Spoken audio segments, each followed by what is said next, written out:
అక్బర్జీ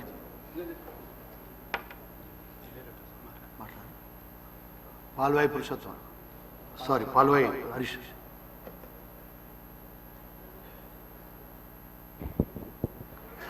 తెలంగాణ రాష్ట్రంలో మరో 2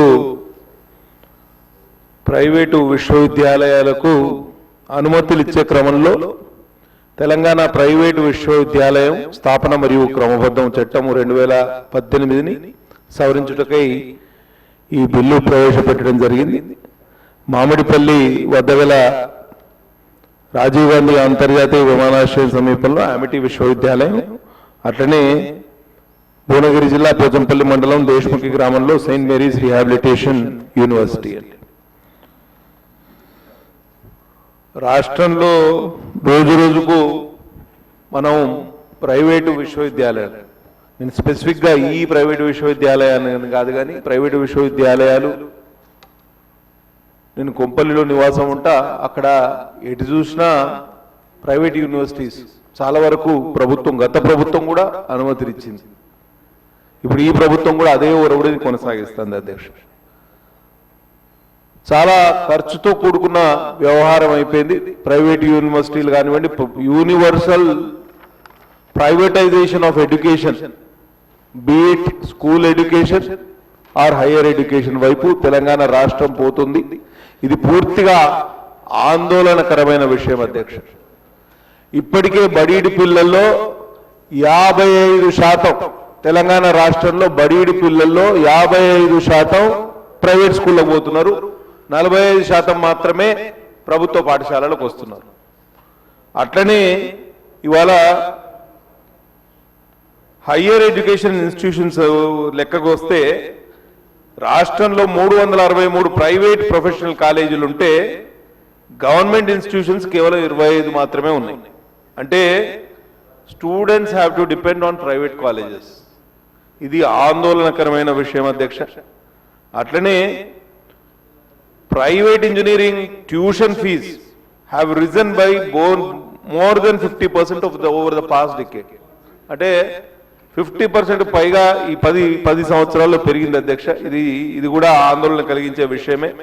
కాబట్టి ప్రభుత్వం ప్రైవేటు విశ్వవిద్యాలయాలను కొన్ని చోట్ల, ఇప్పుడు రీహాబిలిటేషన్ యూనివర్సిటీ అనుకోండి, అది కొంత సహేతుకంగానే ఉంది. ఎందుకంటే we don't have such kind of education in the state of Telangana. కానీ Amity has lot of branches, lot of controversies కూడా ఉన్నాయి అమిటీ విషయంలో. కాబట్టి ప్రభుత్వం స్ట్రిక్ట్ అప్రోచ్తో లేకపోతే, సిస్టమేటిక్ అప్రోచ్తో లేకపోతే వీళ్ళు దోపిడీ చేసే అవకాశం కూడా ఉంది. నేను ఒక యూనివర్సిటీ పేరు చెప్పను కానీ సంగారెడ్డి దగ్గర ఒక యూనివర్సిటీ ఉంది. ఎన్ని పైరవీలో ఆ యూనివర్సిటీలో మాకు సీటు కావాలని, దాని సీటు దొరికిన తర్వాత కొంత ఫీజు కోసం అని మనం ఫోన్ చేస్తే అసలు who is the correspondent, who is the owner అనేది మనకు తెలియదు. ఓ మిథ్య. అసలు అక్కడ ఏం జరుగుతుంది అనేది మనకు కనీసం there is no person who is accountable. కాబట్టి అటువంటి ప్రైవేటు వ్యవస్థల్ని ఎందుకు మనం పెంచి పోషించాలనేది ఒకసారి మనం ఆలోచించాల్సిన అవసరం ఉంది. కేవలం అసలు యాక్చువల్గా ఈ ఎడ్యుకేషన్ ఇన్స్టిట్యూషన్స్ రన్ చేయడం కానివ్వండి, ఇవన్నీ పూర్తిగా చారిటబుల్ బేసిస్గా జరగాలి. అది రాజ్యాంగంలో పొందుపరిచి ఉన్నది ఏంటంటే we can't make money by having educational institutions, అంటే we can't make money out of educational institutions. కానీ అది ఇవాళ చట్టం పూర్తిగా తుంగలో దొక్కి ఇవాళ పూర్తిగా లోపభూయిష్టంగా ఒక డబ్బులు సంపాదించే మార్గంగా తయారైంది. మనం చూస్తున్నాము. ప్రైవేటు మెడికల్ ఎడ్యుకేషన్ కానివ్వండి, ప్రైవేట్ ఇంజనీరింగ్ ఎడ్యుకేషన్ కానివ్వండి, చాలా ఖర్చుతో కూడుకున్న వ్యవహారం అయిపోయింది, సామాన్యులకు అందుబాటులో లేదు. నేను ఒకటే మంత్రి గారిని అడుగుతున్నా, దీంట్లో బడుగు బలహీన వర్గాల వారికి, ఎస్సీ ఎస్టీ బీసీలకి ఏమన్నా ప్రావిజన్ ఉందా? వీటికి ఏమన్నా మనం రెగ్యులేషన్ చేస్తున్నామా? ఫీ రెగ్యులేషన్ ఏమన్నా ఉందా? వాళ్ళకి ఏమన్నా కన్సెషన్ ఇవ్వగలుగుతామా?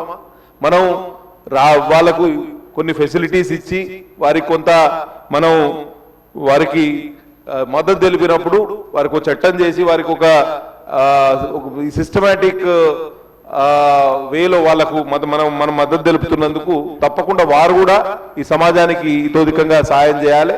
కాబట్టి ఈ ప్రైవేటు విశ్వవిద్యాలయాల విషయంలో చాలా ఒకసారి అయితే ఒక ప్రభుత్వం కాంగ్రెస్ ఆధ్వర్యంలో private engineering institutions, private medical college విషయంలో ప్రభుత్వం పడిపోయింది.